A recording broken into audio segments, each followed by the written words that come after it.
Our goal is to push fields forward, push science forward, push research forward. And this was an opportunity to do that in a very unique way, and in a way that hopefully helps the community. Obviously, in the world that we live in right now, there is a lot of science misinformation, and a lot of that is just a communication flaw. The science is correct, the ideas are correct, the intent is correct, the messaging is not. I watched a webinar that was discussing taking an environmental science paper and turning it into basically a graphic novel, and thought we have a lot of information on this campus that would disseminate well in that media.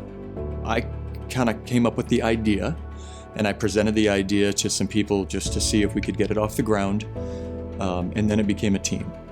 I work on comic books and do feature film making on the side. I've done several dozen films over the years, so I've done maybe about 20 or so comic books in the last 8 years, and including this run of CCTS comic books, I think there's maybe about 4,000 to 5,000 comic books I've produced or published in 8 years. I've gone to a lot of the comic book shows, Lexington Comic Con. Sometimes I'm a featured artist and guest at the shows, and I've done the whole circuit. I've been in front of the camera, behind the camera, in front of the pencil, behind the pencil, doing the publishing stuff. So I've just kind of, like a Swiss Army knife, I've just kind of done it all. So I decided to apply for this CCTS Communication Challenge. When I saw it come out, I thought, I really don't know if this is a good fit for me, but hey, why not?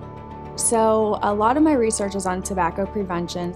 And so this particular study focused on college students and their use of e-cigarettes.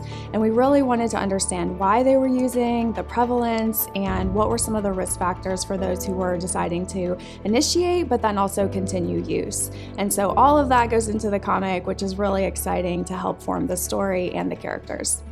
The goal of the project was twofold. It was to disseminate information to an audience that doesn't follow the scientific literature, and it was also to challenge our investigators to think outside the box on how they disseminate their information. So, can we take a manuscript that's been published, and can we turn it into a story? So the goal of this comic book was to communicate the findings related to the prevalence and use of e-cigarettes. And so this was for a distinct population. This was late high school, early college age population.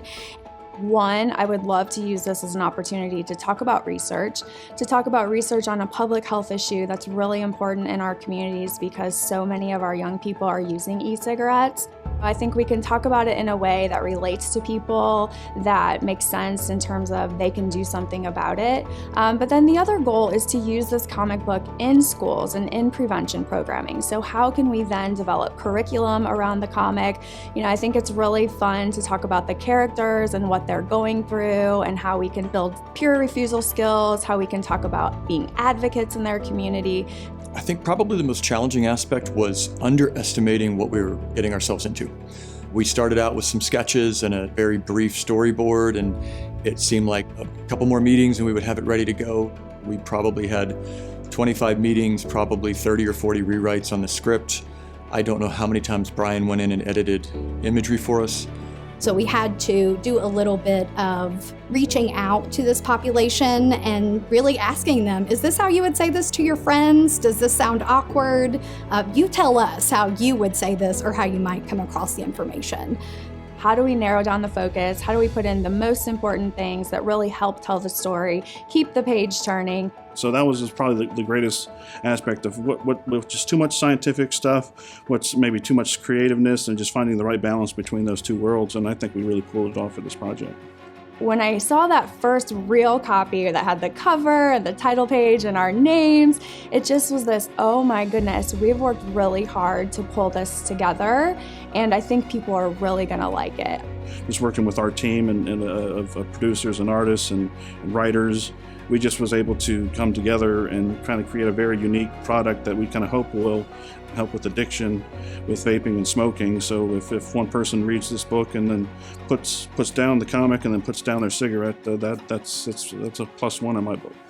It's important that CCTS supports innovative projects like this one because these projects speak to what it means to translate research into something that we can create action for, that we can do something about. If we understand something better, we feel more motivated to take action.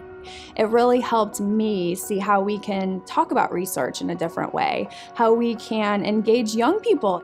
If we keep pushing the envelope as the CCTS is helping us do, we're going to reach more people across Kentucky and even beyond.